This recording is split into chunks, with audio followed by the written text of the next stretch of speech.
বৰ্তমান অসমত শদিয়াৰ পৰা ধুবুৰীলৈ পইচা উঠোৱা পাৰ্টি বীৰ লাচিত সেনাই আছে। গতিকে তেওঁলোকৰ বিৰুদ্ধে আমি কঠোৰ ব্যৱস্থা লৈছো আৰু কঠোৰ ব্যৱস্থা ল'ম। বাকি ঠাই বিশেষে যিসমূহ ঘটনা আছে তাকো মই কালি এছপিক কৈছো যাতে তাৰ বিষয়ে নজৰ ৰাখে। মই এইবিলাক নাম টাম নাজানো। মই এটাই জানো যে এই সংগঠনটোৱে শদিয়াৰ পৰা ধুবুৰীলৈ চান্দা উঠাই এটা ব্যাপক খেলি মেলি কৰিছে। এছাম সন্দেহযুক্ত লোকে পিছফালে অসম উপাধিটো লিখিও বহুত ডাঙৰ তাণ্ডৱ নামনি অসমত চলাই আছে।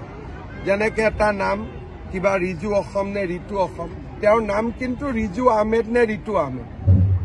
অসম নামটো লগাই এতিয়া গোটেই মানুহক বিপথে পৰিচালিত কৰাৰ কামতো তেওঁলোক লাগি পৰিছে, বিশেষকৈ নামনি অসমত। গতিকে এই সংগঠনটোৰ বিৰুদ্ধে চৰকাৰ কঠোৰ হৈছে আৰু কঠোৰ হ'ব।